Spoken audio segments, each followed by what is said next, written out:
আসসালামু আলাইকুম। আজকে আমরা বিকেলবেলা ঘুরতে আসি তুলারডাঙ্গা সুইচ গেটে। আমরা এখন যেখানে দাঁড়িয়ে আছি এর গাছগুলো এত ভালো লাগে, খুব চমৎকার, সম্পূর্ণ সবুজে ঘেরা।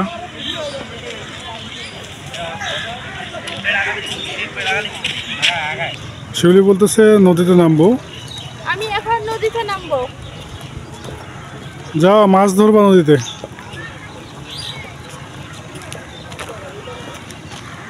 এখান থেকে নদীতে নামার সিঁড়ি দিয়েছে, অনেক সুন্দরভাবে নামানো যায়। সিঁড়ি দিয়ে নিচে নামলো।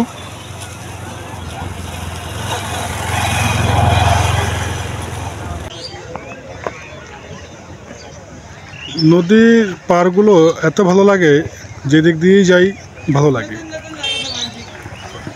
নদীর পাড়ে আমার ভালো লাগে।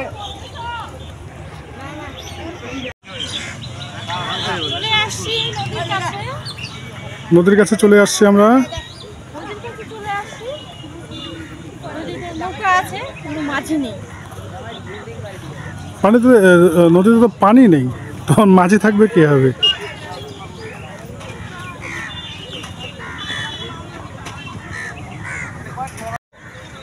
কি নদীতে নামবা? হ্যাঁ, নদীতে নামবো। ওই পাশে দেখিও পড়ে যাবা, সম্পূর্ণ বালি।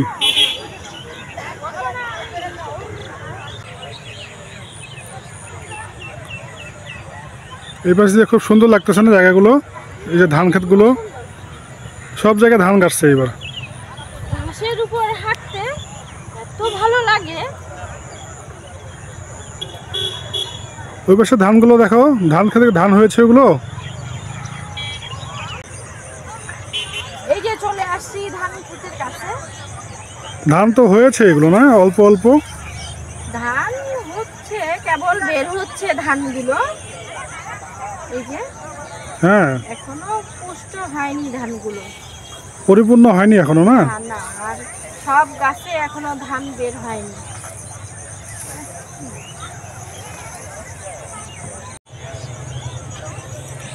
ধান হয়েছে, তবে এখনো ভালোভাবে হয়নি, না? এই যে ধান শীষগুলো বের হয়েছে, না? হ্যাঁ, কেবল মাত্র বের হচ্ছে, তবে সব গাছেই ধান বের হবে। এই যে নদীর মধ্যে ধান অনেক ভালো হয়, তো অনেক বেশি ফলন হয়। গাছগুলো দেখেই তো বোঝা যাচ্ছে না, গাছের পাতাগুলো অনেক বড় বড় গাছগুলো হয়েছে না ধানের। ঘন সবুজ। এই যে ধানগুলো।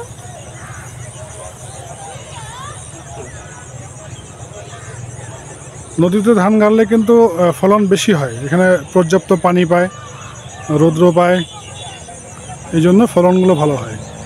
এই যে পাতাগুলো দেখো কেমন চওড়া পাতাগুলো চওড়া পাতাগুলো অনেক চওড়া চওড়া, হ্যাঁ, পাতাগুলো অনেক চওড়া অনেক চওড়া। চওড়া আর ঘন সবুজ কিন্তু। হ্যাঁ, একেবারে সবুজ হয়ে গেছে, মানে গাঢ় সবুজ। আর ওই পাশেগুলো ছোট, তো ওগুলো এখনো লাল হয়ে আছে, ওগুলো বড় হয়নি এখনো, এগুলো এরকম সবুজ হয়ে যাবে, তাই না? এগুলো হতে সময় লাগবে। এগুলো হতে সময় লাগবে, আরো 1 মাস লাগবে। এই পাশে দেখো, এই যে বাচ্চাগুলো খেলতেছে নদীর পাড়ে, কত সুন্দর।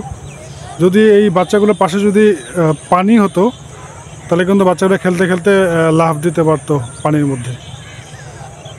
যখন নদী ভরাট থাকে তখন পানি ওই নদীর বাঁধ পর্যন্ত থাকে। ওই যে ব্লকগুলো দেওয়া আছে, ব্লকগুলো পর্যন্ত পানি থাকে। হ্যাঁ, ওই ব্লক পর্যন্ত পানি চলে যায়।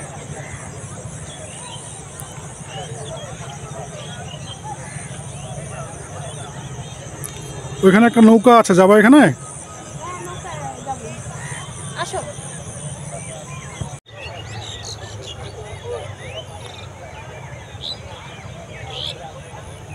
দুপাশে ধান ক্ষেত, মাঝখানে তুমি আসতেছো না? আর এই যে দুপাশে ধান খেতে মাঝখানে যে বালিগুলো দিয়েছে, মনে হয় যে একেবারে সাদা একটা স্তর জমে গেছে এই জায়গাটায়। সুন্দর লাগতেছে না? এই রাস্তা তৈরি করছে। হ্যাঁ,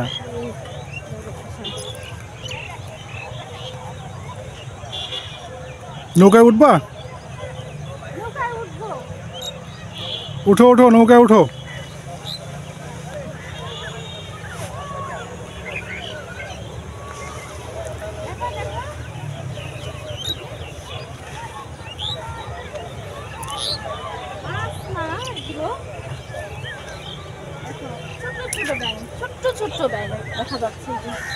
ব্যাঙের ছানা ছোট ছোট ব্যাঙ দেখা যাচ্ছে। কোথায়? এখানে আছে? এখন তো ভিতরে চলে গেল আমার। ও আমাদেরকে দেখে চলে গেছে না? হ্যাঁ, আমার শব্দ পেয়ে ভিতরে গেল।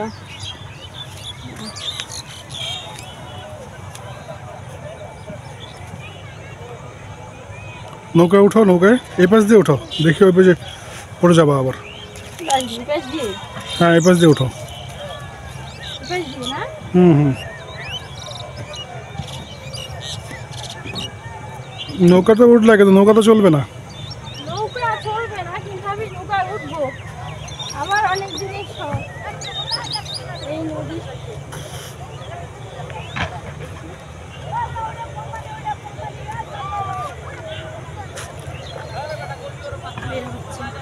হচ্ছে না, এই জায়গায় আমি দেখলাম ব্যাঙের বাচ্চা। এখানে কত কি প্রাণী থাকবে, ব্যাঙ, মাছ, আর যে কত কি বক পাখিগুলো আসে, তো এই যে বকের ডানা। বক আসে, পাখি আসে না? বক আসে।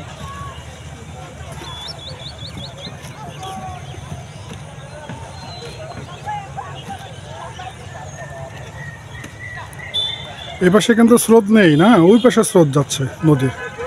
আর দেখো কচি পানাগুলো ভেসে ভেসে যাচ্ছে, দেখো ওই পাশে।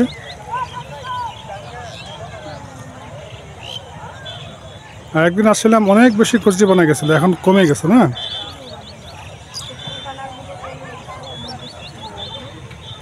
আর এই জায়গাগুলো দিয়ে কচুরিপানা দিয়ে ভর্তি ছিল, এই জায়গাগুলো ভরাট ছিল একেবারে কচুরিপানা দিয়ে। এখন কচি পানা নেই, কচুরিপানাও নেই, এখন তেমন একটা মাছও নেই। পানি যে কমে গেছে, মাছ কীভাবে থাকবে? পানি বেশি হলে সে মাছ থাকবে? কচুরিপানাগুলো যখন এই জায়গাগুলোতে থাকে তখন প্রচুর মাছ থাকে এই জায়গাগুলোতে। এখন তো মাছ নেই, তবে এবার মাছ হবে। তখন ধান ক্ষেত হয়েছে, তো এই ধান ক্ষেতের মধ্যে মাছ প্রজনন করে।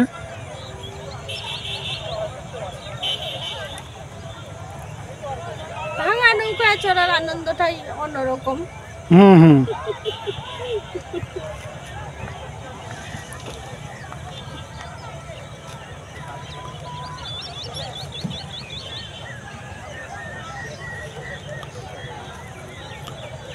নদীতে আসলে যে দৃশ্যগুলো দেখা যায়, এগুলো আসলে খুব ভালো লাগে, নদীর দৃশ্যগুলো। এখন নৌকা কি আবার চলে যাবে নাকি?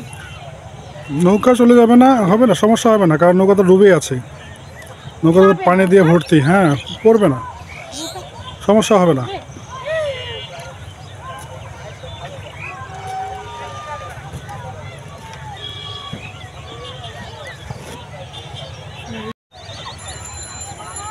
এই পাশের নদীর জায়গাগুলো একবার দেখলে মনে হয় আবার দেখি, একবার দেখলে আবার দেখি, দেখতেই ইচ্ছা করে শুধু।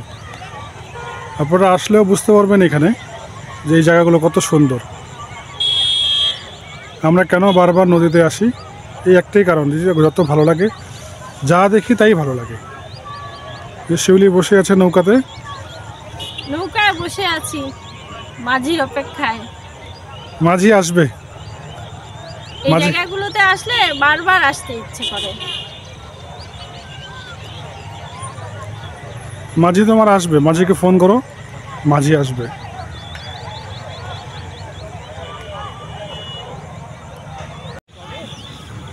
আমরা এখন নদী থেকে যাব সুইচ গেটের এখানে, আপনাদের সুইচ গেট দেখাবো। সুইচ গেটগুলো এখন কাজে আসে না, আগে তো প্রচুর পানি হতো, বন্যা হতো, তখন সুইচ গেটগুলো কাজে হতো, এখন কাজ হয় না। সুইচ গেটগুলো এমনিতেই পড়ে আছে। বর্ষার সময় যদি কোনো এলাকায় যদি একটু প্লাবিত হয়, সেই ক্ষেত্রে সুইচ গেটগুলো অন অফ করে। এখন তো আর ওরকমভাবে বৃষ্টি হয় না, কোনো জায়গায় প্লাবিতও হয় না, সেই কারণে সুইচ গেটগুলো কোনো কাজ হয় না এখন। আমরা এখন সুইচ গেটের এখানে যাব। এটা হচ্ছে তুলাডাঙ্গার সুইচ গেট, এটা হচ্ছে 3 নাম্বার সুইচ গেট। এখানে আমরা চলে আসছি। এই সুইচ গেটগুলো যখন প্রচুর পানি হয়, বাম পাশে যখন এই পাশে যখন প্রচুর বর্ষাকালে পানি হয়, তখন এটা ভরাট হয়ে যায়। তখন এই সুইচ গেটগুলো যখন বন্ধ থাকে, তখন এগুলো আবার খুলে দেয়। এই যে এগুলো চাবি সিস্টেম, লোহা দিয়ে ঘোরালেই এগুলো উপরে উঠে নিচে নামে। এই যে এগুলো হচ্ছে যদি ঘোরানো হয়, এই পাশ থেকে যদি ঘোরানো হয়, এই যে চাবি আছে এটা ঘোরালেই এটা উপরে উঠে, নিচ থেকে যে প্লেটগুলো আছে প্লেটগুলো উপরে উঠলেই ফাঁকা হয়ে যায়, এদিক দিয়ে পানি চলে যায়। এই হচ্ছে পানি যাওয়ার রাস্তা, এই পাশ দিয়েই পানি সোজা নদীতে চলে যায়।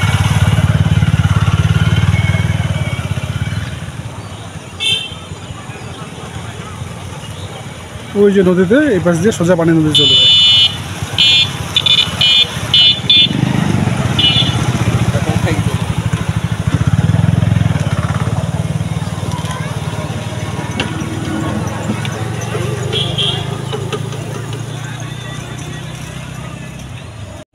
এই পাশ দিয়ে হচ্ছে তুলাডাঙ্গার শেষ সীমানা, এই হচ্ছে গেট।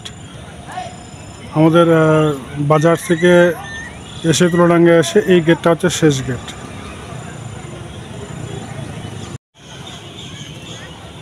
আমরা এখন তুলাডাঙ্গার শেষ প্রান্তে চলে আসছি। এই জায়গা থেকে ওই যে নদী দেখা যাচ্ছে, নদীটা এঁকে বেঁকে চলে গেছে, দেখতে ভালোই লাগতেছে। নদীর সাইডে আবার কতগুলো ঘর বাড়ি উঠছে, দুই সাইডেই বাড়ি ঘর আছে। আসুন। এই নদীর সাইড দিয়ে যে বাড়িগুলো আছে না, এগুলো এত ভালো লাগে, এখানে বসবাস করলে গরমের সময় এত মজা লাগে। সব সময় ঠান্ডা থাকে, তবে শীতের সময় একটু সমস্যা হয়, শীতের সময় প্রচুর ঠান্ডা হয় এই জায়গাগুলো।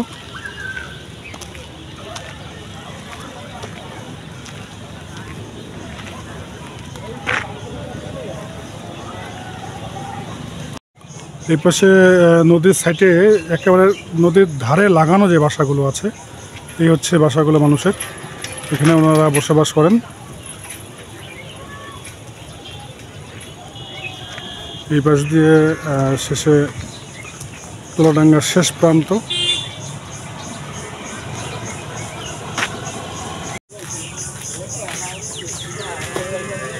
দেখো এই গাছটার নতুন পাতা গজাইছে, দেখছো? হ্যাঁ, এটা হচ্ছে মেহগনি গাছ, এটা সম্পূর্ণ পাতা ঝরে গিয়ে আবার নতুন করে পাতা হয়েছে।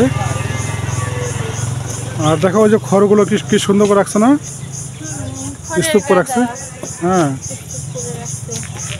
এই পাশের জায়গাগুলো সুন্দর, দেখতে কত সুন্দর লাগতেছে।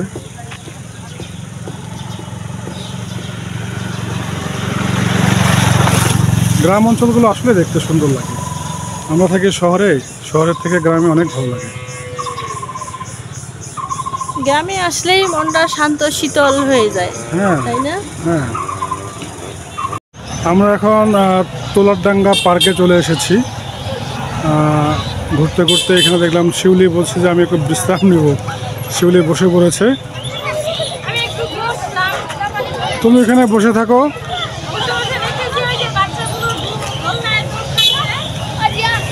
এখান থেকে শিউলিকে চমৎকার লাগতেছে। এই পাশে হচ্ছে নদীর সাইড দিয়ে হচ্ছে এই পার্ক, এটা হচ্ছে বাচ্চাদের পার্ক, খেলাধুলার জায়গা। এই যে সকলে ঘুরতে আসছে এখানে।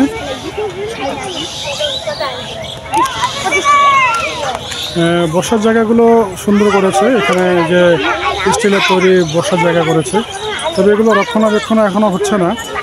এগুলো যা তৈরি করেছে এইভাবেই পড়ে আছে। যদি এগুলো রক্ষণাবেক্ষণ করতো আরো ভালো হতো। যে অনেক মানুষ ঘুরতে আসছে।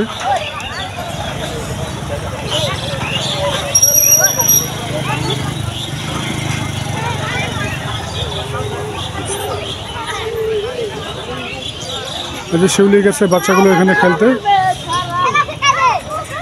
বাচ্চাগুলো এখানে গেছে এই যে দোল খাবে।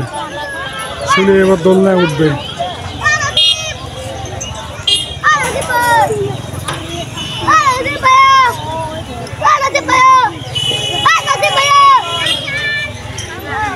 কি দোল খাচ্ছ নাকি তুমি? আজকে একটু দোল খাচ্ছি। ভাবলাম পার্কে আসছি, একটু দোল খাই। তুমি আসো, বসো। দুজন বসলে ছিঁড়ে যাবে। ছিড়বে না, ছিড়বে না, ছিড়বে না। এই পাশে তুমি একা একা দোল খাচ্ছ, এই পাশে বাচ্চাগুলো দোল খাচ্ছে, দেখো ওরা সবগুলো একসাথে উঠছে। কি উঠবা, স্লিপারে উঠবা? উঠবো না, চেষ্টা করতেছি, চেষ্টা করো, উঠতে পারবা। উঠতে পারি কিনা।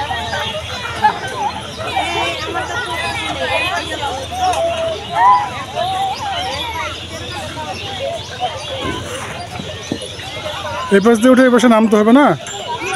এই যে উঠে পাশে নামতে হবে। হুম,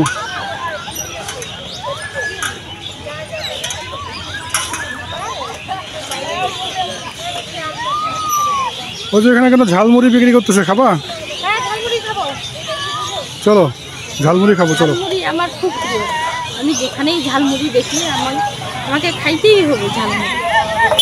ঝালমুড়ি অবশ্য সবারই প্রিয়, যে যেখানে থাকুক না কেন, যেখানে ঝালমুড়ি দেখবে ঝালমুড়ি খাবেই। আসো, এখন ঝালমুড়ি খাবো।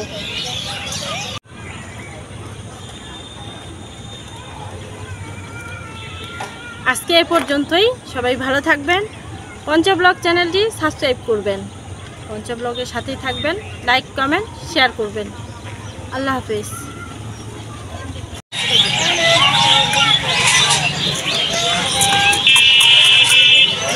কি কেমন খেতে, কেমন?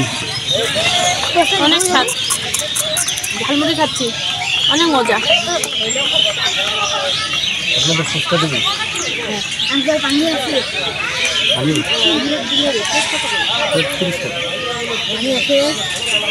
ঝালমুড়ি মাখাটা অনেক মজা।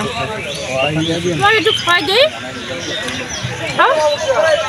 পরে খাবো, তুমি খাও আগে।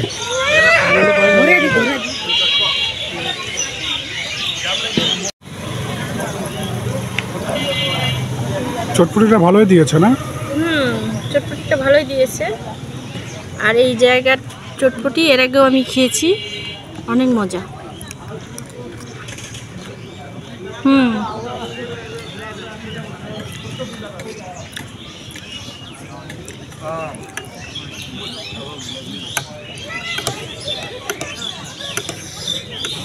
আমি তুলার ডাঙ্গায় আসলে চটপটি আর ঝালমুড়ি এই দুটো খাবোই খাবো, খেতেই হবে।